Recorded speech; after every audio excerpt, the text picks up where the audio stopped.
Hello everyone, this is Aayush and welcome to another story. So this story actually goes back several years, more than 15 actually, to the time when I was in school. So in those times, I was very passionate about applying to competitions, quizzes and contests. And Hindustan Times, the prominent Indian newspaper, was conducting a contest called the Hindustan Times Leadership Hunt. So it started off online where I answered a bunch of questions, got shortlisted, and they said, why don't you come down to Gwalior, which is another town in Madhya Pradesh, the state where I come from, to come in and get in for the next round. So I took a train from Bhopal, my hometown, to Gwalior. And when I reached the venue, it was this huge hall. There was a proper stage and a lot of folks around. And they asked me to first do a written multiple choice question, where it also carried negative marks. So I had to be super careful. Fortunately, I got through and I was amongst the top 5 folks who were invited to the stage. So we had a quiz master who was asking questions to each of us one by one. And as the quiz went by, I did well. I was able to answer most questions. Some I got wrong. And at one point, I found myself among the top 3 out of the 5. And the top 3 folks were going to move onwards to the next round. So we were just finishing up the second last round, and the quiz master came to me and asked me a fairly simple question. The question was that which chocolate is shaped after a prominent mountain range in Europe? Now, the answer, of course, was Toblerone. But the thing was, this question carried negative marks. So if I got it wrong, I would have lost points and I would have fallen out of the race. So I thought, let me not take risks and let me just do this off the record. So I answered the question. I got it right, but then the points weren't included because I asked it to not be included and just to be safe. So top 3, I made it. I was in the final round and I was just hanging around feeling quite pumped when the quizmaster came to me and gave me rather bad news, which was that the last round was only going to carry a small number of points.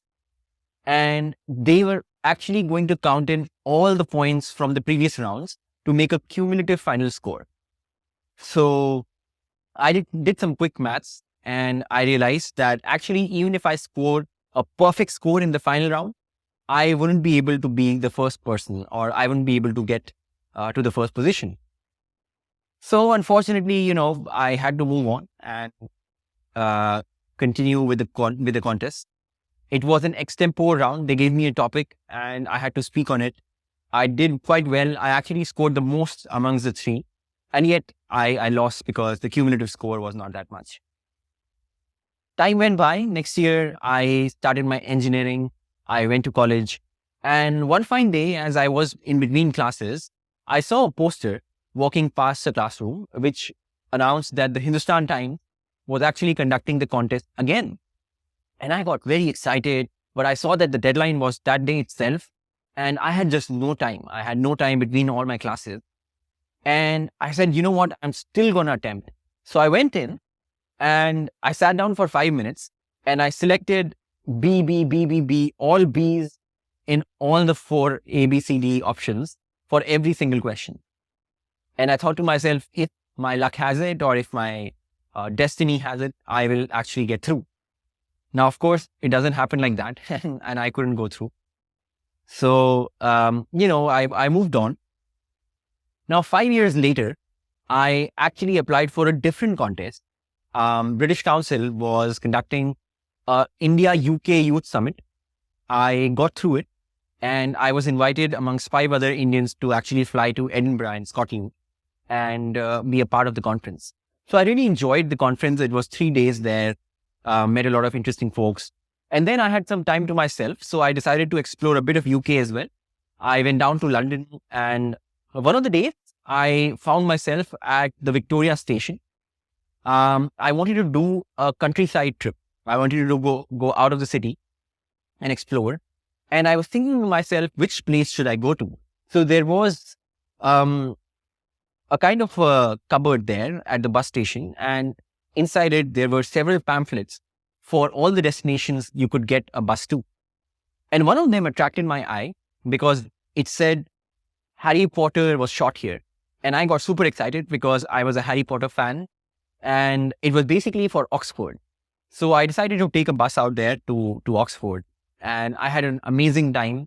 It's a place where you have cathedrals, you have colleges, and you have amazing architecture, and you get to understand why uh, Harry Potter or the likes of the Lord of the Rings were really inspired from some of the architecture which we see there.